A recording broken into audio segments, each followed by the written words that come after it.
attendre un petit peu que les premières personnes se connectent. À ceux qui nous rejoignent, bonjour, bienvenue. C'est notre deuxième live Facebook.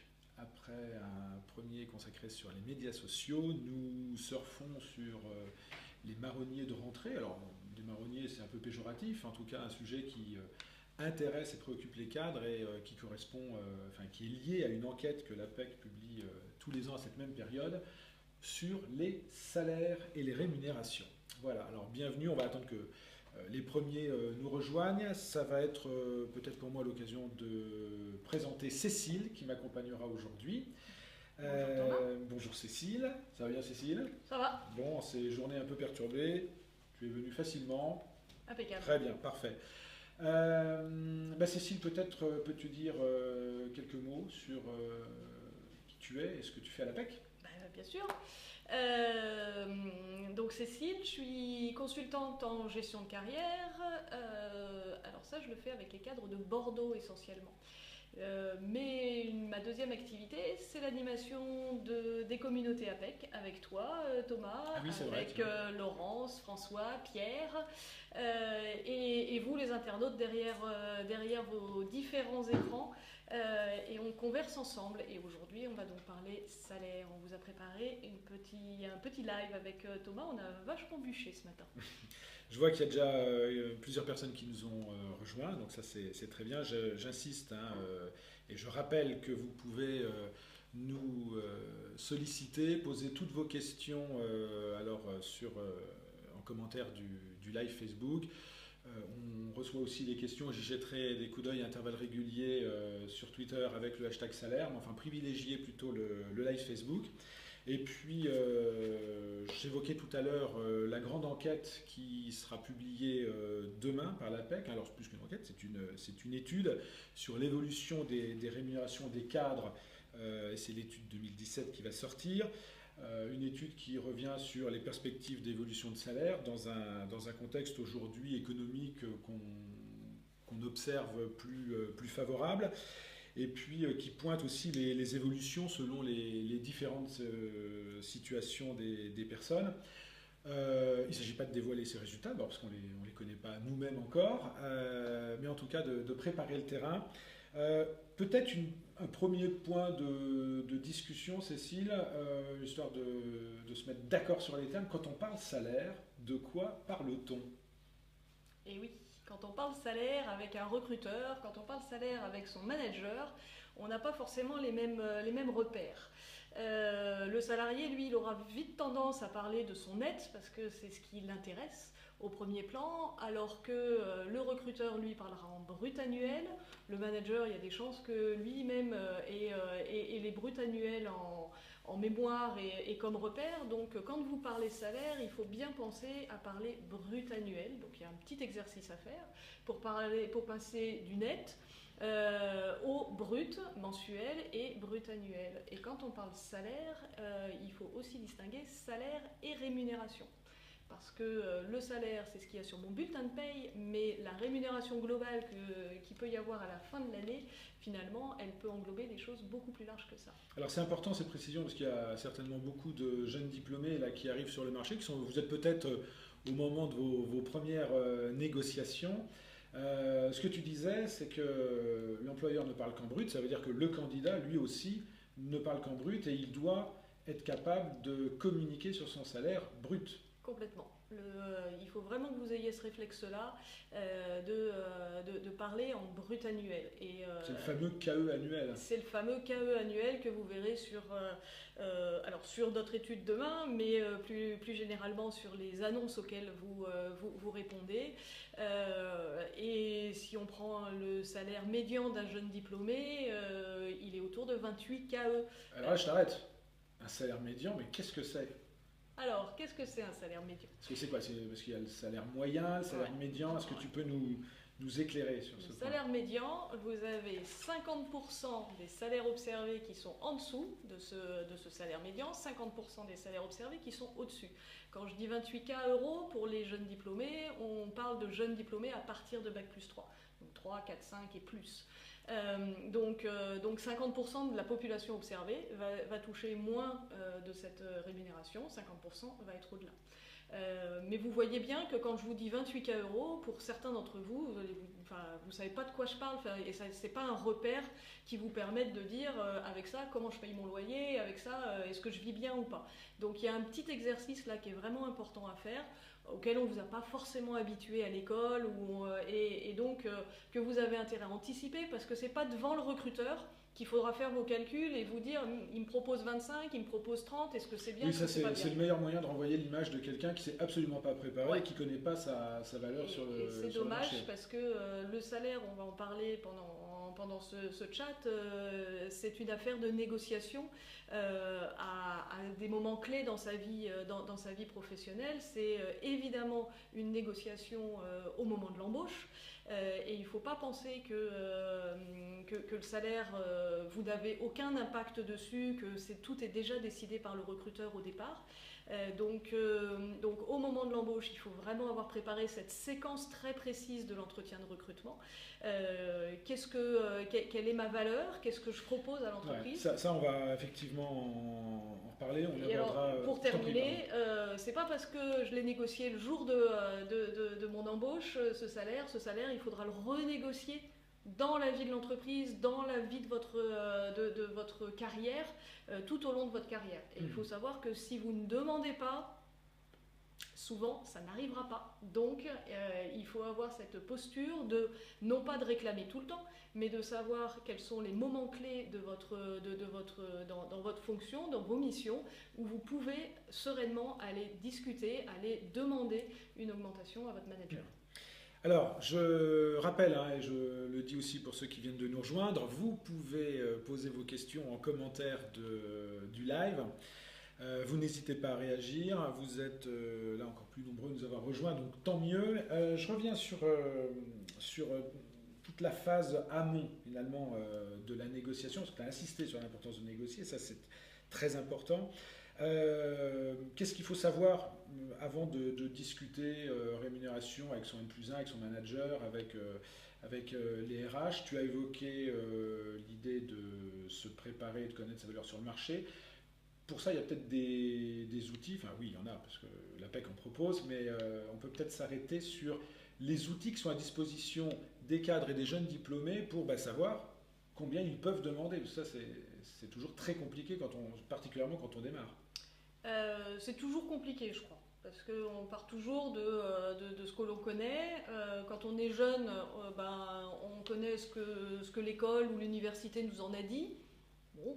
Et puis quand on est plus avancé dans sa carrière, on sait ce que l'on a, ou on sait ce que l'on aimerait avoir. Mais il faut travailler un peu plus d'objectivité dans tout ça, et donc tu le signalais, Thomas, l'APEC propose des outils pour vous permettre de mieux comprendre votre marché, de mieux comprendre l'environnement dans lequel vous vous situez, pour vous aider à mieux travailler la partie argumentaire. Alors, des outils, il y en a au moins deux. Au moins deux. Le premier, votre potentiel marché. Oui. Le premier, votre potentiel marché, c'est une discussion avec un consultant par téléphone. L'objet n'est pas de ne parler que salaire avec le consultant, on est vraiment sur le potentiel du marché, donc aussi bien sur quelle est ma concurrence, dans le type de mission, type de profil que je propose, et quels sont les niveaux de salaire constatés. Parce que les consultants de l'APEC, ils connaissent le marché par cœur, ils savent tout. Bien sûr, Thomas. Comment il fait le consultant APEC? Le consultant APEC est bien outillé par notre service études qui fait ce travail en continu de réactualiser, travail d'observation, travail d'enquête, qui permet de réactualiser en permanence les niveaux de rémunération observés dans les grandes fonctions. Et ça, ils le font à partir des offres qui sont publiées sur APEC.fr principalement? Totalement. C'est notre base de référence. Donc il y a ce temps d'échange avec le consultant qui nous donne qui nous aide à nous positionner par rapport à nos pairs, nos homologues, nos concurrents, qui nous donne un regard sur les besoins aussi de ce marché. Il y a un autre outil qui est plus spécifiquement un outil que vous trouverez sur APEC.fr qui s'appelle Évaluer votre salaire. Vous allez répondre à quelques questions qui sont le préalable à ce résultat qui vous sera donné. Et vous aurez en résultat immédiat une évaluation de la rémunération sur la fonction que vous avez demandé. Ce petit outil prend 5 minutes à faire tourner et derrière vous donne un chiffre. Ce chiffre, vous pourrez aller le comparer avec les rémunérations que vous constatez dans les offres, avec ce que vous savez vous du marché. Oui, parce que parfois, moi, ce qu'on m'a rapporté, c'est que les chiffres sont pas toujours ceux que les personnes peuvent parfois observer. Alors, moi qui suis sur la région de Bretagne, toi tu es en Aquitaine, il y a parfois un petit décalage. Là, ils tiennent compte de toutes les rémunérations France, c'est ça ? Ils sont, malgré tout, il y a cette notion de territoire qui existe quand même, en tout cas Paris-Province certainement. D'ailleurs, on peut peut-être en dire un mot sur ces différences Paris-Province. Il y a une vraie différence de rémunération entre un cadre sur la même fonction, la même mission à Paris et à Bordeaux ou à Rennes, par exemple. Oui, il y a une vraie différence entre les deux. L'APEC l'a étudié récemment, donc c'est de nouveau une étude que vous pourrez trouver en ligne. Surtout, ce qui est important d'observer, c'est que les réalités vont être contrastées. Même si on peut dire qu'il y a une différence Paris-Province, et pour tous les Parisiens qui ont le projet d'un changement de vie pour aller vivre en province, en général, vous l'anticipez bien, vous savez que le salaire sera moins important, sans pour autant savoir bien l'évaluer. Donc, pour revenir à la question de départ, l'outil évaluer votre salaire ne me donne pas exactement ce que j'ai pu observer. C'est un outil qui vous donne un résultat. Vous le comparez à des choses que vous observez, vous le comparez à un environnement plus de proximité. Sachant qu'il y a un autre outil, alors là, qui est le job board, c'est-à-dire que regarder les offres, du moins celles qui annoncent clairement la rémunération, est aussi un bon moyen de se positionner et d'identifier sa valeur sur le marché. Tout à fait. Tu en vois d'autres ? Écoute, avec ça, on a déjà de bons repères. Ensuite, la discussion avec le consultant est toujours importante pour confronter les représentations que l'on a, pour confronter l'idée que l'on a du niveau de rémunération. Ça me semble important de pouvoir en discuter avec un consultant et nous, on vous propose ça. Je rebondis sur une question du live. Tu évoquais le fait que négocier son salaire, c'est bien une négociation. On nous demande quelle est la marge de négociation, 5, 10, 15%. J'ajouterais peut-être à cette question l'idée de fourchette. Bien souvent, quand on demande à un candidat de se positionner, on lui demande une fourchette. C'est pertinent, et si oui, elle démarre où, elle termine où cette fourchette ? Alors, je ne sais pas ce que tu en penses, toi, mais quand on me parle fourchette dans mon bureau, je dis toujours attention.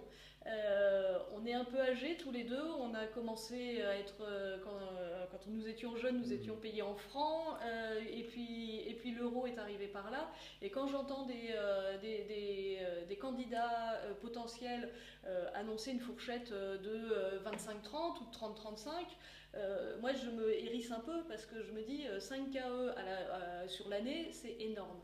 Donc, pour un jeune diplômé, c'est énorme. Évidemment, si on est à 80-85, la réalité est différente. Mais sur des rémunérations proches, en dessous ou proches du plafond de la sécurité sociale, c'est quand même énorme. Donc quand vous réfléchissez fourchette et quand vous proposez une fourchette, attention à ce qu'elle ait du sens. Et entre 30 et 35, on ne parlera pas forcément du même poste, pas forcément du même niveau de responsabilité. Donc une fourchette, ça peut être 30-32 ou 31-32. De toute façon, c'est pas un chiffre que vous allez annoncer ou déclarer comme tel, c'est quelque chose que vous allez argumenter. Donc vous allez l'argumenter par rapport aux éléments que vous connaissez sur le poste, vous allez l'argumenter par rapport à vos réalisations, par rapport à vos expériences, vous allez l'argumenter par rapport à peut-être des éléments que vous aurez trouvés sur le marché qui vous amènent à proposer une fourchette. Et de toute façon, vous êtes dans une négo, donc proposez, en face, on va vous faire une contre-proposition. Il y a d'autres. Alors, c'est peut-être le moment d'évoquer aussi tout ce qui concerne la rémunération et ce qu'il faut prendre en compte pour évaluer sa rémunération. Il n'y a pas que le salaire finalement. Tu disais. Alors parfois il n'y a que le salaire, c'est vrai que parfois il n'y a que le salaire, mais souvent, puisqu'on s'adresse à un public cadre, essentiellement, souvent la rémunération elle est un peu plus large que ça. Bon nombre de cadres, nous l'observons, ont une part variable. Alors cette part variable, elle n'est pas payée mensuellement, et c'est vrai que du coup, on peut avoir tendance à l'oublier quand elle est payée une fois par an. Et puis elle n'est pas toujours absolument garantie. Et puis elle est variable, donc elle n'est pas totalement garantie, mais elle rentre bien dans le niveau de rémunération. Certains, moins de 10% des cadres sont, eux, intéressés au chiffre d'affaires. Et cette part variable, on peut aussi la négocier. Et cette part variable peut être négociée, tout à fait. Mais il y a des éléments dans la rémunération qui sont plus éloignés, auxquels on ne pense pas forcément. Ce qu'on appelle les avantages peut-être... un véhicule de fonction que vous pouvez utiliser à titre privé. C'est pas neutre. Quand vous faites une économie sur un véhicule, c'est loin d'être neutre dans votre budget global. Donc c'est pour ça qu'il faut des fois penser beaucoup plus loin. Des chèques restaurants, une crèche d'entreprise ou le CE qui participe à des frais, à certains frais de votre vie sociale, ça fait partie d'éléments de rémunération. Alors je disais, évidemment, parfois, le salaire, c'est tout ce qu'on a. Et plus on va être dans une petite structure, peut-être, plus le salaire sera vraiment l'élément prépondérant et principal, mais dans des structures plus importantes, il faut vraiment observer, parce que aujourd'hui, le téléphone portable avec usage privé et la voiture, moi ça me paraît deux éléments considérables pour évaluer un budget global. Il y a une question de François, notre collègue François, qui se fait le relais de questions de cadres. C'est des questions récurrentes qu'on retrouve, qu'on entend souvent dans nos bureaux. Il y a des offres qui affichent la rémunération et parfois il y a une vraie différence, il y a un vrai gap avec celle qu'on peut avoir. Il nous dit, est-ce qu'il est réaliste de demander 50K si dans l'annonce ils en proposent 35, ou est-ce qu'il est réaliste de demander 35 si l'annonce n'en propose que 28? Moment de silence. Alors, c'est compliqué, vraiment, en tout cas tout dépendra de la... Comme ça c'est compliqué. Je dirais qu'il faut vraiment relire l'annonce pour vraiment faire sortir les éléments qui me permettent de dire ce poste, il peut être évalué à 50K €. Éléments en termes d'autonomie attendue sur le poste, en termes de mission, en termes de complexité dans les missions, en termes éventuellement de déplacement, en termes de position hiérarchique dans un organigramme, qui me font dire, sur le marché aujourd'hui, tel que je le constate, on est plutôt sur une rémunération qui se situe entre 48 et 50 ou 50 et 55. Et quand je vois 35, je me dis, il y a eu une mauvaise évaluation du recruteur. Je peux le tenter. Aujourd'hui, répondre à une annonce, c'est un premier pas sur l'escalier qui va me mener peut-être vers mon prochain poste. Si la différence elle est de 15 000 €, sauf parce que l'entreprise est quand même mal définie ou a envie de redéfinir son besoin, ça paraît ça paraît assez peu probable. Maintenant, si j'y ai répondu quand même parce que le poste m'intéressait beaucoup, vous avez vraiment intérêt à ce qu'il y ait un premier entretien téléphonique pour poser des choses et le dire. Si de toute façon vous ne descendrez pas sur une négo à 35 et que eux ne monteront pas sur une négo à 50, à ce moment-là, il vaut mieux se dire que c'est pas le bon moment pour se rencontrer. Toujours dans l'amont de la négociation, là, on a évoqué la préparation, ce qu'on peut demander, ce qu'on ne peut pas demander, ce qu'on peut tenter ou pas tenter. Qu'est-ce que tu penses des cadres qui annoncent directement leur salaire dans leur lettre de motivation? Je suis pas fan. Mais c'est mon opinion. Alors eux te disent ça évite au moins les erreurs de casting, au moins les choses sont annoncées d'emblée. Mais je suis pas fan parce que souvent le recruteur s'est pas dévoilé. Les internautes pourraient nous opposer à tout ce que nous disons là, que finalement peu d'annonces donnent vraiment le niveau de rémunération. C'est vrai que on avait pensé à un autre lancement ce matin à la fraîche, mais c'est vrai que le salaire c'est tabou. On n'en parle pas, on en parle peu. En général, on ne sait pas combien le collègue d'à côté gagne. Et donc, en général, le recruteur nous dit non, mais je suis très ouvert à la négociation, alors je ne souhaite pas donner la rémunération sur l'offre. Parfois, il n'en a même aucune idée. Et parfois, malheureusement, il ne l'a pas évalué et il ne s'est pas posé la question parce qu'il se dit ouvert au candidat et à l'opportunité du candidat. Bon, alors on n'est pas sur un chat recruteur. Moi, j'y crois très peu à ce discours-là. En tout cas, je pense qu'il y a vraiment matière à travailler avec le recruteur à ce niveau-là. Mais toujours est-il que si j'annonce 40, alors que j'ai pas les éléments de contexte, j'ai pas les éléments de l'entreprise, je peux passer complètement à côté. Pour moi, le salaire, c'est pas en anticipation. Ça rejoint une question qui nous est posée dans le direct du live. Mathie qui nous dit: est-ce qu'on peut envisager de demander au recruteur de proposer en premier une fourchette de rémunération sur le poste pour que ce soit à nous de faire une contre-proposition? Alors là, ça nous ramène peut-être au temps de la négociation et au temps de la discussion, alors notamment dans une logique là de recrutement. Dans une logique de recrutement, il y a un sujet qui complète bien cette question-là, qui est à quel moment est-ce qu'on parle de rémunération? Attention à ne pas vous laisser enfermer dans des cycles de recrutement, un premier, un deuxième entretien, un troisième entretien, un quatrième entretien. Et parfois, certains cadres ou jeunes nous disent: j'ai déjà eu 4 entretiens, ok, et la question du salaire n'a toujours pas été abordée. Donc la question du salaire, il faut l'aborder, et je suis assez d'accord avec cet internaute. Moi, c'est un conseil que je peux donner, même quand le recruteur dit pour ce poste, combien voulez-vous? Le candidat peut renverser la question, à savoir: et vous, entreprise, à combien avez-vous évalué ce poste? Après, le recruteur mord et vous dit: pour moi, on va négocier, le poste est autour de 40. Il y en a peut-être 80% qui ne le feront pas, il y en a peut-être 20% qui vous donneront ces éléments-là. Et effectivement, vous pouvez être en contre-proposition. Maintenant, si je peux terminer, si j'annonce une fourchette, 30-32, je dois déjà l'argumenter. Non pas parce que 30-32 c'est ce que je veux ou c'est ce qu'il me faut pour vivre correctement ou c'est ce que mon école m'a dit ou c'est pas ce que le consultant m'a dit. C'est vraiment le poste que vous proposez et je reprends les grandes missions, je reprends les éléments et je parle de l'observation du marché. Si j'ai fait si j'ai utilisé les outils de l'APEC, j'ai des éléments d'observation du marché qui me font dire: le poste tel qu'il est défini aujourd'hui sur le marché, il vaut ce prix-là. Dans l'échange, qui dégaine le premier? Qui parle le premier du salaire?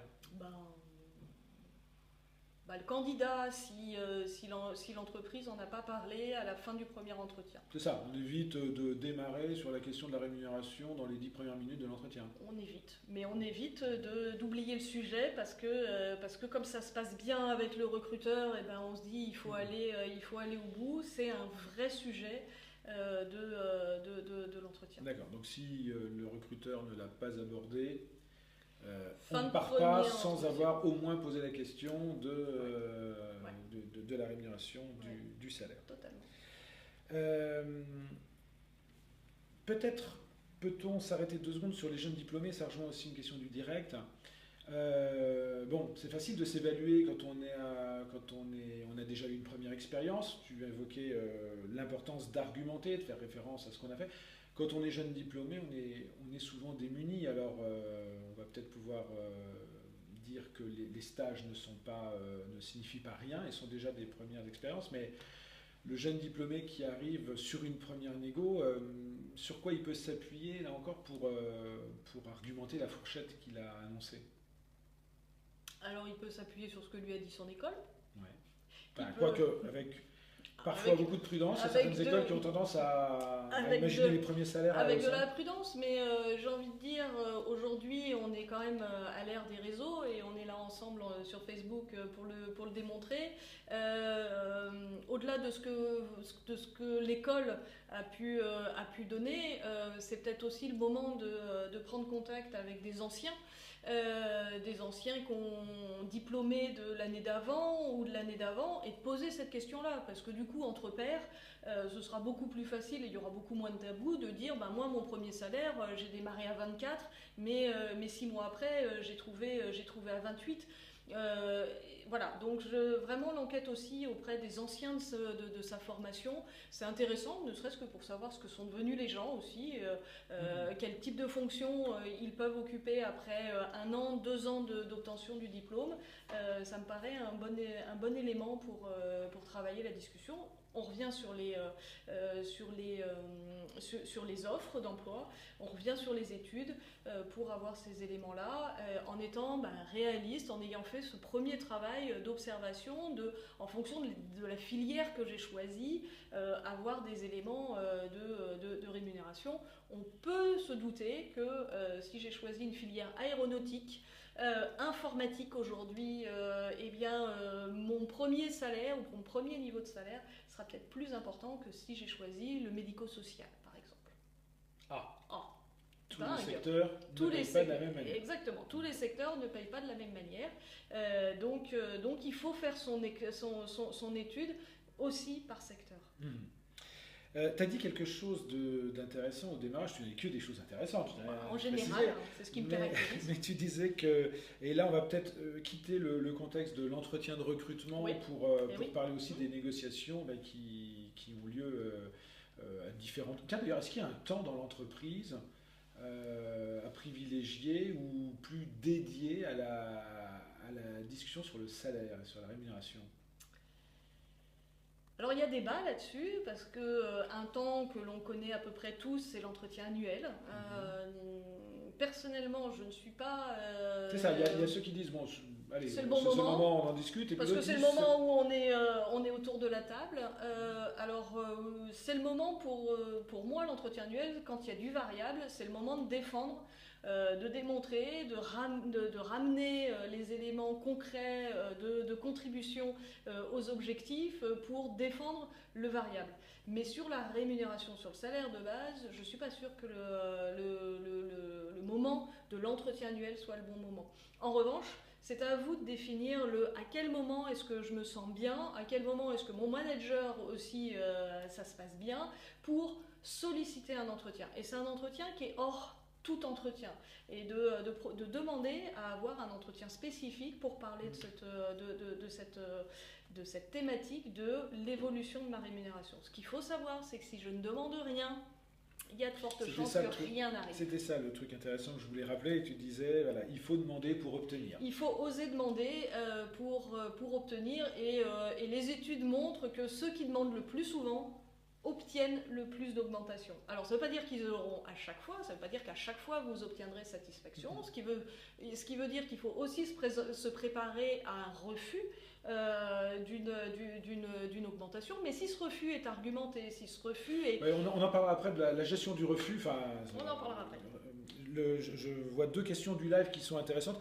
Alors, la première qui dit, voilà, en entretien, est-ce qu'on évoque la rémunération brute ou avec avantage, enfin brute, j'imagine que tu as entendu salaire, ou avec les avantages? Quand vous allez parler en entretien, vous allez parler de la rémunération brute, et c'est donc le salaire qui sera divisé par 12, 13, 13,5 en fonction des entreprises et de son système de rémunération. C'est d'ailleurs une question importante, parce que quand on démarre, être payé sur 14 mois, c'est intéressant, mais diviser un salaire sur 14 mois, ça peut faire un salaire mensuel qui peut paraître un peu bas, même si 2 fois par an ou 4 fois par an, il y a une... Ça permet au moins de préparer, ou de ne pas être démuni au moment des grandes vacances et à oui, Noël.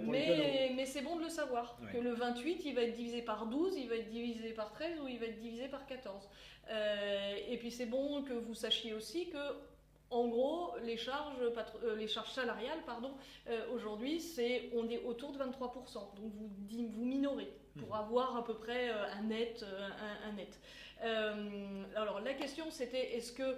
Donc je demande le salaire, ça je suis sur 28. Par contre, je vais questionner effectivement sur, au-delà de ce salaire, de quels avantages est-ce que je bénéficie? Est-ce que je bénéficie d'un portable? On me dit, voilà, le portable sera fourni. S'il s'agit d'un téléphone portable, est-ce que je peux l'utiliser à titre privé? Voiture de fonction ou voiture de service, c'est pas du tout la même chose. C'est quoi la différence entre une voiture de fonction et une voiture de service, justement? La voiture de service ne sert que les déplacements professionnels. La voiture de fonction va intégrer un avantage en nature sur le salaire et autoriser un usage personnel du véhicule, et parfois parfois, y compris sur la carte essence. Donc parfois, votre véhicule ne vous coûte rien, ce qui aujourd'hui est un sacré avantage. Oui. Mais je ne l'intègre pas, c'est bien mon 28 plus les avantages auxquels je pourrais prétendre. Et puis on ne s'arrête pas là-dessus, mais effectivement c'est important d'avoir ces éléments-là. Alors j'ai une anecdote malgré tout. Un jour d'un manager qui m'avait dit j'ai un candidat, il m'a choqué, l'entretien s'était bien passé, je le raccompagne, c'était un site un peu industriel, un peu grand, et le candidat sur le palier, sur le perron dit et alors elle est où la cantine ? C'est important la cantine, mais c'était peut-être pas le bon moment pour en parler. Voilà. Donc il faut poser les éléments, mais attention à ce que vous dites et bien penser que dans un entretien de recrutement, ça se termine une fois que vous n'êtes plus en visuel avec le recruteur. Il y a une question piège, enfin en tout cas piège, parce que moi je ne connais pas la réponse de Nicolas qui revient sur le simulateur de salaire, oui. Qui nous demande si le simulateur estime le salaire seul ou s'il intègre les avantages et autres 13e mois. Alors le 13e mois, il fait partie de la rémunération. Il fait partie de la rémunération. Alors on a quelqu'un autour de nous, on n'est pas que tous les deux isolés, il y a du monde autour de nous. Du coup, ça permet de poser la question, peut-être d'avoir la Nathalie, dis-nous. Oui, le simulateur intègre effectivement le 13e mois qui fait partie totalement du salaire, mais pas les... D'accord, donc pour je ne sais pas si on entend bien, il intègre bien le 13e mois, mais pas les autres avantages. Non. Tout à fait. Donc on est bien sur le salaire brut. Je crois qu'on avait été au bout de cette question. Tu voyais rien à rajouter sur ces aspects-là? Non. Nicolas te remercie, ou nous remercie. C'est très bien. Merci Nicolas de nous suivre et merci de réagir. Une petite précision sur le niveau de rémunération. On observe statistiquement un pic de salaire aux alentours de 40 ans. Donc, 40 ans, c'est le moment où on atteint son pic de rémunération. Ça veut dire qu'on n'augmente plus ou quasiment pas derrière? Alors, je ne vais pas le dire comme ça, mais après, si on le visualise, l'augmentation jusqu'à 40 ans va être plus importante et après, on est plutôt sur un palier. Ce qui veut dire que les trentenaires qui nous écoutent, dites-vous bien que le temps du 30-40 est un temps très important où il ne faut pas vous oublier en rémunération, il ne faut pas vous endormir sur finalement tout va bien, j'ose pas demander. Attends, je t'arrête parce que c'est justement la période où en général les femmes ont des enfants et c'est des moments où elles sont parfois obligées de s'arrêter. Et qu'est-ce que tu me réponds à ça? Eh ben, j'ai envie de te dire, et alors, qu'est-ce qu'une interruption de 16 semaines pour un premier ou un deuxième enfant et de 20 semaines, je crois, à partir du troisième enfant, qu'est-ce que ça change dans une carrière? Rien. Absolument rien. Je ne peux pas passer pour celui qui... Je prêche quelqu'un qui doit être converti. Donc non, mesdames, vos maternités, votre maternité ou vos maternités ne sont absolument pas un obstacle à votre négociation. D'ailleurs, le retour de congé maternité doit être un moment où on redéfinit les éléments, et c'est important, alors c'est pas le sujet du chat d'aujourd'hui, mais non, il est intéressant, ouais. Il me semble que c'est aussi un moment où, quand je reviens à mon poste, c'est de solliciter un entretien avec le manager si c'est pas vraiment formalisé, pour reposer les éléments. Ça me semble d'abord les éléments du contour du poste et des missions, mais également il faudra revenir sur le salaire et à aucun moment ne penser que votre maternité est un frein à une augmentation individuelle par rapport à votre collègue masculin ou par rapport simplement à votre conjoint. Oui, il y a toujours des différences hommes-femmes. Ce matin, France Info communiquait sur l'égalité de salaire entre hommes et femmes sera atteinte en 2186 selon le Forum économique mondial. On peut espérer que ça se fera avant. En tout cas, on a dans l'équipe des personnes qui sont convaincues que ça se jouera avant 2186. Qu'est-ce qu'on peut dire plus précisément sur les différences hommes-femmes aujourd'hui? Alors les différences hommes-femmes, elles se creusent avec l'âge finalement, parce qu'à l'embauche, les jeunes diplômés, les différences sont pas du tout prégnantes, enfin assez peu prégnantes, donc c'est plutôt un bon élément. Et finalement, comme les femmes revendiquent moins, comme les femmes demandent moins, comme les femmes pensent peut-être de manière consciente ou inconsciente que leur maternité est un frein réel à une augmentation de salaire ou à une évolution de carrière, et ben à ce moment-là, le delta existe. Alors, il n'est pas forcément du simple au double, il se réduit, on le voit dans les études tous les ans, mais enfin il se réduit d'un petit peu et il existe réellement. Donc mesdames, vous avez le droit de revendiquer. Il y a peut-être des différences aussi sectorielles. Le problème c'est ça, c'est souvent on n'observe pas forcément les femmes sur les mêmes métiers, sur les mêmes métiers ou sur les mêmes secteurs d'activité. Et parmi les secteurs, il y a des bons élèves et des moins bons élèves. C'est-à-dire ? Parce qu'il y a des secteurs qui sont connus pour ne pas avoir de trop grandes différences de rémunération et d'autres qui, à contrario, j'ai pas cette réponse-là. Tu n'as pas cette réponse-là, c'est un piège. On pourra éventuellement donner la réponse en commentaire de la rediffusion. C'est pas gentil de bloquer sa collègue. Non, c'est pas sympa. On évoquait tout à l'heure des moments pour négocier. Tu parlais du retour de congé maternité. Ouais. C'est quoi finalement les meilleurs moments et puis peut-être au-delà des moments, les meilleurs leviers pour obtenir une augmentation significative? Alors les meilleurs moments, c'est quand ça va bien. C'est-à-dire quand je me sens bien dans mon poste, bien dans ma mission, bien dans le projet, ça c'est un bon moment. C'est un bon moment, c'est quand j'ai sollicité une mobilité interne et que cette mobilité interne a été validée. Ce sont les bons moments, les bons leviers pour obtenir une augmentation de salaire plus importante. À un bon moment, je suis en activité, je fais la démarche d'une mobilité externe, d'aller vers une autre entreprise. Je suis de nouveau là plutôt dans une période où je peux négocier à la hausse ma rémunération. Et puis il arrive parfois qu'on nous propose une rémunération qui n'est absolument pas à hauteur de nos attentes. Totalement. Alors selon toi, qu'est-ce qui fait que à certains moments on va accepter cette baisse de rémunération et puis à d'autres on va faire l'effort? Est-ce que tu vois comme ça quelques grands cas de figure qui doivent nous amener à tantôt rester ferme et camper sur nos positions alors que voilà, il y a un marché, il y a des concurrents, on estime avoir une valeur, mais finalement d'autres sont peut-être prêts à faire les concessions qu'on n'est pas prêt à faire. Bref, est-ce que tu vois comme ça des grands temps ou des grands cas de figure qui font qu'on peut accepter de revoir une négociation à la baisse? Alors oui, on va essayer de les énumérer. Je suis en recherche d'emploi depuis plus d'1 an. Je suis sur un process de recrutement qui se passe bien. Le salaire proposé intègre une vraie baisse de rémunération. À 2-3 mois de recherche d'emploi, je ne l'aurais peut-être pas accepté. À plus d'1 an, c'est un moment où effectivement je peux être amenée à accepter une baisse de rémunération. Premier cas de figure. Un autre moment, c'est je souhaite une évolution forte, un changement fort dans mon métier ou dans mon secteur d'activité. Donc, Tiens, alors, pardon, je t'interromps parce que ça fait le lien aussi avec une question que nous pose Nicolas qui réévoque le pic de salaire 40-45 ans qu'on avait évoqué et qui dit est-ce qu'on ne doit pas s'interroger sur une réorientation de carrière et se focaliser sur les 10-20 dernières années de travail. Voilà, tu dis que pour finalement connaître une évolution ou retrouver un salaire conforme à ce qu'on attend, ça peut être par une mobilité à l'externe en fait.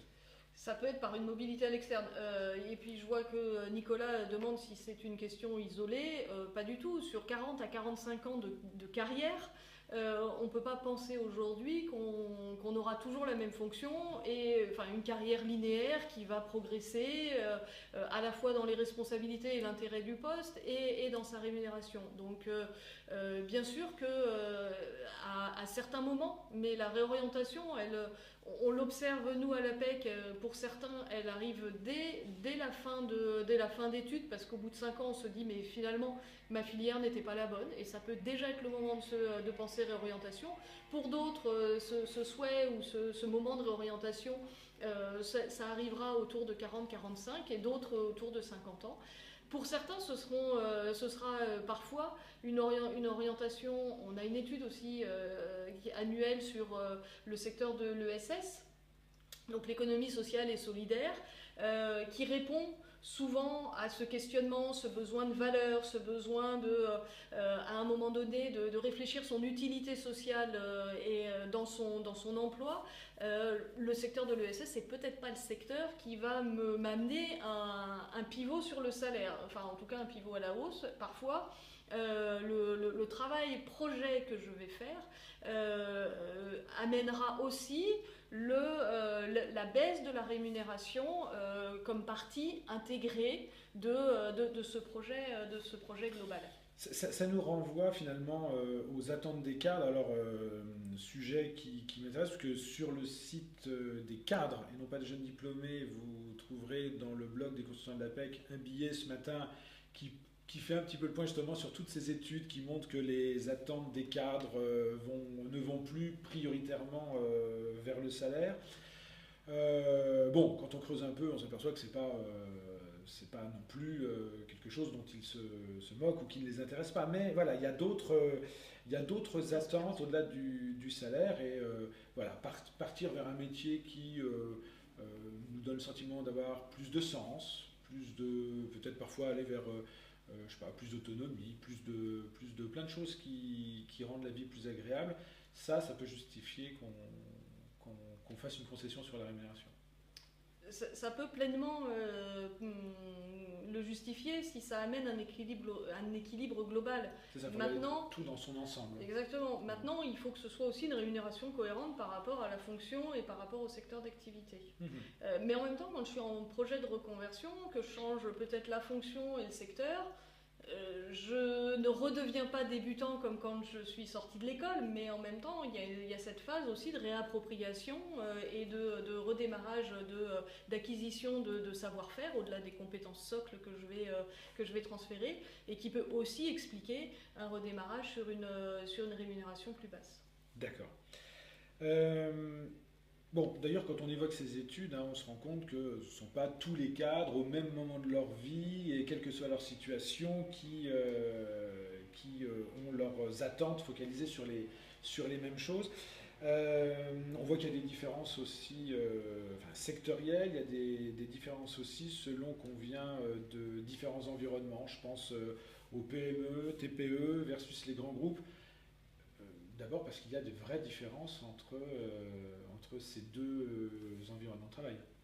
Oui, clairement, on observe effectivement des différences, en tout cas en termes de rémunération, entre entreprises de taille très différentes.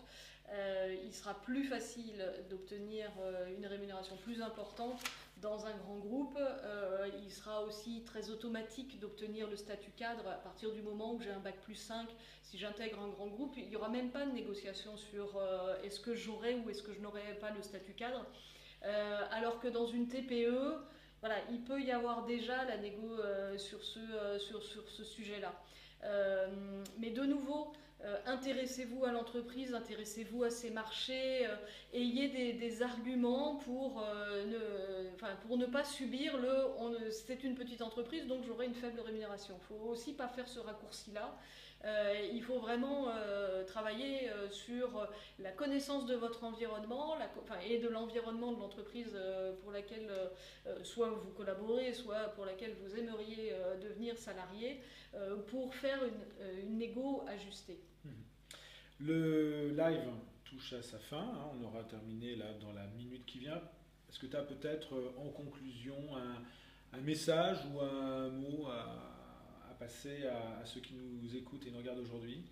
Un message, c'est que une augmentation, ça se demande, ou un salaire, ça se négocie en entrée, et puis ça se retravaille régulièrement. même s'il y a une espèce soit de tabou, soit on ne parle pas salaire, de temps en temps de discuter salaire avec ses collègues, ça permet de peut-être trouver des éléments qui permettront vis-à-vis de son manager de poser des choses, et puis vous allez poser les choses. Ce qui ne veut pas dire que vous obtiendrez l'augmentation dans les 2 mois ou dans les 3 mois. Posez des choses, même si le refus est là parce qu'on vous dit non pour cette année ou non pour ce semestre, ou on se revoit en janvier. Ok, je le note. Peut-être pas attendre le moment où vraiment Et il faut peut-être pas attendre que le moment que la cocotte, soit sous pression pour dire maintenant j'en peux plus, et c'est ça où je suis très fâchée et je m'en vais, ou je suis très fâchée et je me désintéresse de mon poste. Donc il faut y penser comme un élément intégrant. On l'a vu et on lit beaucoup d'articles sur le bonheur au travail, sur l'équilibre vie perso, vie pro. Le salaire en fait partie, à partir du moment où lui, vous l'estimez satisfaisant, et moi, Thomas, et vous, internautes, on n'aura pas la même définition de qu'est-ce que c'est qu'un salaire satisfaisant. Donc il faut faire ce travail-là sur soi, pour soi, et ensuite, on peut poser plein d'autres choses autour. Merci Cécile. Merci Thomas.